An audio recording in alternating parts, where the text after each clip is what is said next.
quick properties is represented by QP on the status bar. It's this one here, QP. So if I switch that on, what will happen now is every time I select an object, like this line, the quick properties panel comes up. It's just here. I can just drag that down a bit so you can see it. There we are. Now, the nice thing about the quick properties panel is it gives you all the properties. You can edit the properties. So for example, I can click there, I can change that layer to say the external layer, and it'll change on the drawing like so. It's great, but sometimes it can be annoying. It just pops up and you might not want to see it when you're working on a busy drawing. So you can just close it again like so. But if you leave it switched on here, as soon as you click on any object, that quick properties comes up. So you have to go over here and close it again. I'll just hit escape there to deselect those two lines. Now, quick properties does have some settings. So if I now right click on QP and go to settings on the shortcut menu, again we're on the drafting settings dialog box, but we're in the quick properties tab at the top. As you can see, display the quick properties palette on selection when it's switched on. That's for all objects. What we can do is change the palette location. It can be cursor dependent in the top right quadrant, and it's 50 pixels away from what you select. If I change that to top left and OK that now, and what I'll do, I'll go and select the same line with QP on and watch what happens. Can you see it goes to the left hand side, 50 pixels away from the cursor where I clicked on that line. So what you can do is change the settings of when and where it appears. So if I right click again and go to settings again, I'll change that back to top right, which is what I prefer. We can also collapse the palette automatically and change the minimum number of rows, let's say to 4, and I'll OK that. Now what will happen now is when I select an object, in this case there are only 4 settings that I need to look at, but on other objects there might be more, like a hatch for example. So if I hit escape and hover my solid fill there when it goes grainy, just click, and you can see there, again, it's only showing the 4, but when I hover over it, you can see it expands out to all of the settings of that particular hatch or solid fill. It's called a solid fill because the actual layer is fill and you're using a solid pattern. So it is actually a hatch, but it's called solid fill. Again, I can close that there. What you'll also notice as well, I can go to options there for the settings, and here I can customize the quick properties if I want to there as well by clicking on that button there. I'm just going to close that now, and I'm going to switch off quick properties, and I'm going to hit escape to deselect my hatch or my solid fill. So you can see that quick properties is useful. Again, it follows the cursor around, which is fine, but it can be really annoying on a busy drawing. If you've got lots of objects and you select an object and it's covering something else up that you need to see, it's one of those ones that you either love it or hate it. Personally, I don't tend to use it. Other people I know use it religiously. Just use it, try it, see how you get on with it. If you don't like it, all you've got to do is go down to the status bar here and switch it off. It's that easy. The next drafting setting we're going to look at on the status bar is SC. Selection cycling. So if I click on that and switch it on, what will happen at the moment is if I hover over that object there, which is a rectangle, you'll notice nothing happens. It just highlights in the normal way. That's because there's only one rectangle there drawn in the drawing. There's nothing drawn on top of it. There's nothing sort of over the top of it, if you see what I mean. Now, the reason that I say that is if I drew another exact same shaped rectangle, but on a different layer, you wouldn't know that there was another rectangle underneath. So let me turn selection cycling off. And what I'll do, we're on the internal layer now. I'll go to the rectangle command here on the draw panel. And I'll click that corner there using object snaps. Notice that's why I've got object snaps on all the time. And I'll just drag upwards to there and click again. And I've got a red rectangle. But I don't know that the blue rectangle is underneath. How do I check that? I could very easily just click there, and if I delete that by pressing the delete key, it's like, oh, hello, there's another rectangle underneath. I'll just undo that because I want both rectangles there. You'll sometimes get third-party drawings, and what you'll find is there's objects on top of each other and you don't know they're there. So selection cycling allows you to work out what is there. It's not a perfect tool, but it's very handy when you've got objects on top of each other like this. So I'll switch selection cycling on. Hover now, and you'll notice when I hover, look, see that little blue symbol by the crosshair? It's telling me that there is more than one object there. So when I click on that polyline now, I get the option, there's 2 polylines there, different colours.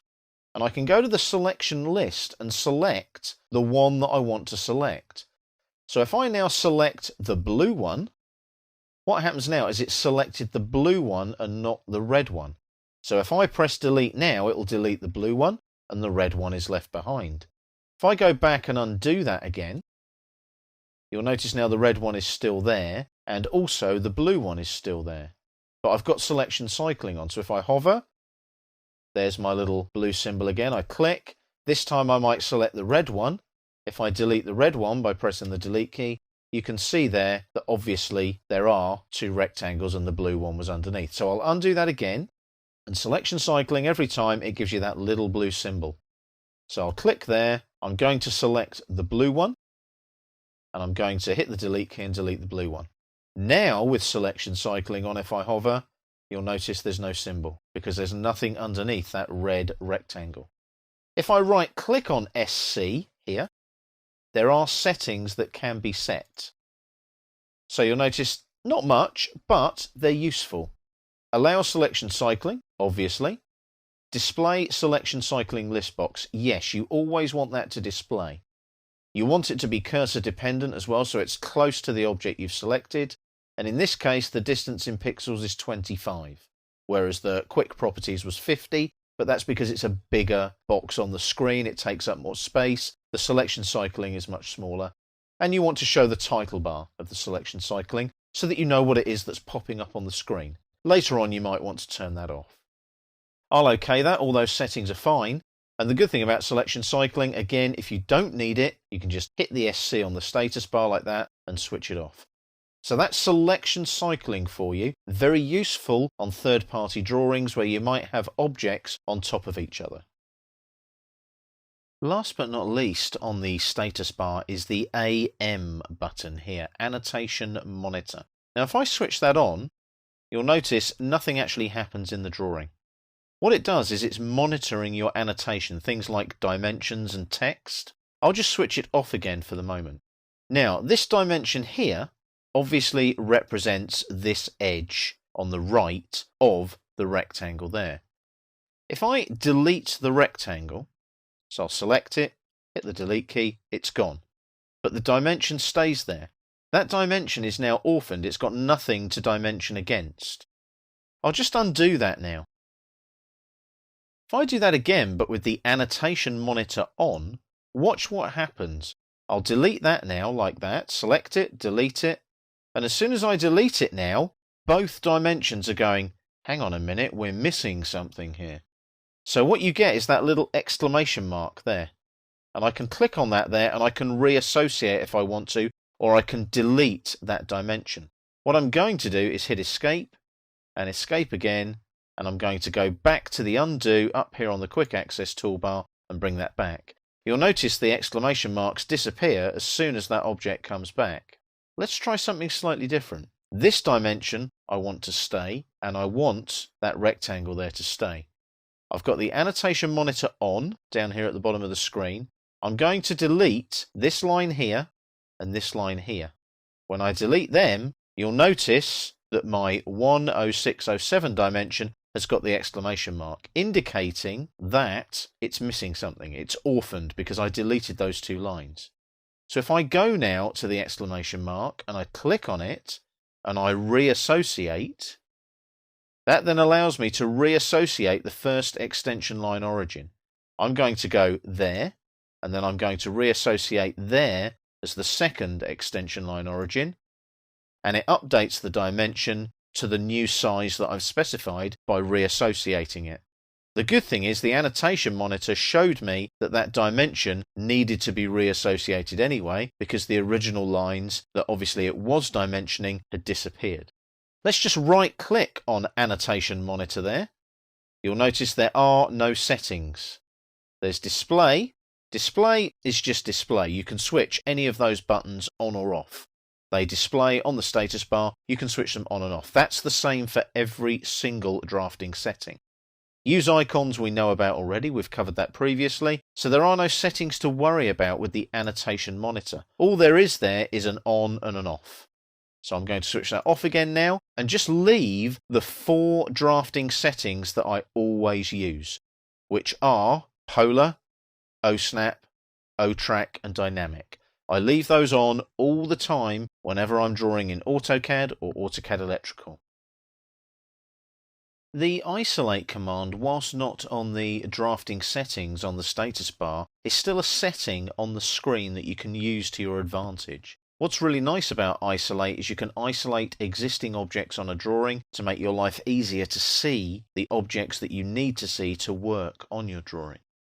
So let's have a look at that now. Let's say that dimension there, the 10607 dimension, needs to be isolated so that I can work on that information there.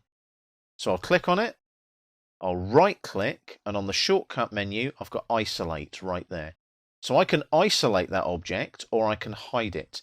In this case I want to hide it, and that literally hides it on the drawing. It hasn't been deleted, all I've done is hide it. I can just right click anywhere now, go back to isolate, end the object isolation, and it comes back. So I can hide objects, but I can also isolate objects that I want to work on.